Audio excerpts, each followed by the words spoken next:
All right, from that electric performance, we're going into parenting this morning. And our topic today, how can I get my child to listen to me? That's a question we have with Prudence Daniels, and she'll be providing answers to that. She's a dynamic entrepreneur and a professional early childhood practitioner who's passionate about child development. It's great to have you once again. You're welcome. Thank I you love for having the me. dress. Thank you. Well done. Yes. All right, so, yeah, how do I get my child to listen to me? Which child, what age are we talking about here now? Let's start with that. The child, so the childhood age stops at 12, age 12. So Okay. 0 to 12. 0 to 12. Yes. At what point should one be expecting a child to respond and obey or listen to instructions, as it were? Yeah, so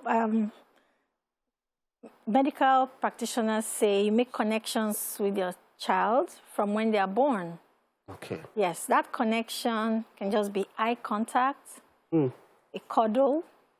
Children respond, even babies. Like in my practice as a Montessorian, we don't get to change diapers until we ask for permission to do so from the child. Yes, you get a smile, you get a sort of response. And if you don't get the response, you won't change it? If you don't get a response, you know what to do to get a response.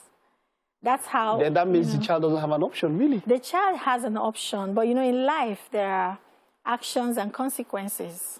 The child is already uncomfortable. So, exactly. Yes, so... that, for me, I would say that alone is actually giving the answer. Yeah, but the child doesn't know. Well, you get to put the child in. I will argue this one, but I get what you say. But I am saying that as at that point, okay, so at what age? Now, this is a child. So when you're talking about diapers, you're talking about babies yes, and all of that.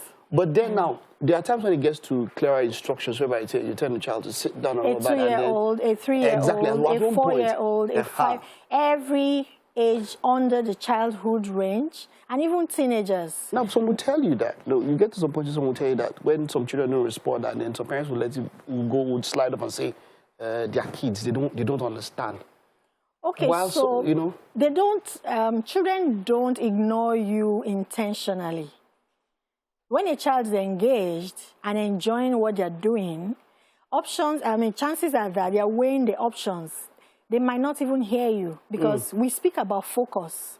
When children focus, they are drawn in. We had a situation where a child was drawn into an activity back in the days of Maria Montessori, and they had to carry the child with the activity from that location to another location, and the child was still focused and concentrating on that activity. That's to tell you how lost children can be if they find interest in whatever they are. Yes. So, that is also why we push for interest. We drive that into learning, because when a child is focused, it's a very good time to draw in a lot of learning. So we take advantage of that. Now, talking about getting your children to listen to you, let's imagine as adults, you are living with this person who is always yelling. You will not be comfortable, At a point, you begin to think that this person is insane or is not okay.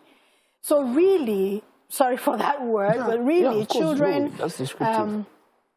children interpret us by what we do and who we are to them. We are supposed to mirror what we want them to become or who we want them to be.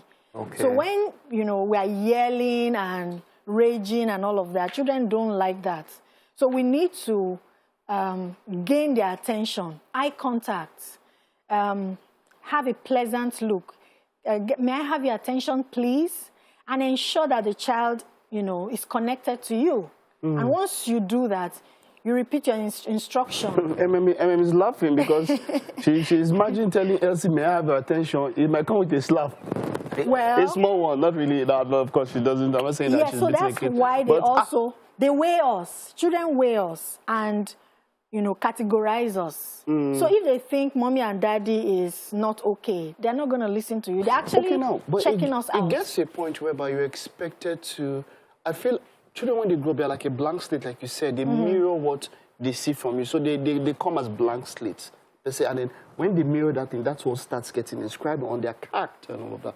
But then there are points where this character is going to be formed that you might have to insist on some on some things to put them, like, you know, would you rule out spanking entirely? Oh yes. Children can obey when they trust you. Children will listen to you. How do you build that trust? Yeah, so there's a process. Everything in life has a process. If you get the process right, you're going to get best results. For example, you're not going to be speaking to your 10-year-old child and getting them, you know, ordering them to do stuff for you all the time. No, you're going to make them, you know, draw them to you lovingly. You're going to make whatever you want to do interesting. But if you've not been trained that way and they get up to 10 years, they wouldn't know how to respond well. Yeah, so you can always start from somewhere. At that age, 10, the child is reasoning. Yeah. So you can have a conversation and build, there's consequences. The communication and the response and the consequences. So there are actions. And when you begin to train in that line, the child will understand that, oh, there's a way to do this. Because your 10-year-old child, children are very smart. As a matter of fact, smarter than you and I. So we need to build into their smartness to get them to, you know, believe us, trust us. For example, if your child attends a Montessori school, it's going to take you a whole lot to make the child know that you know what you're doing when you help them with their work.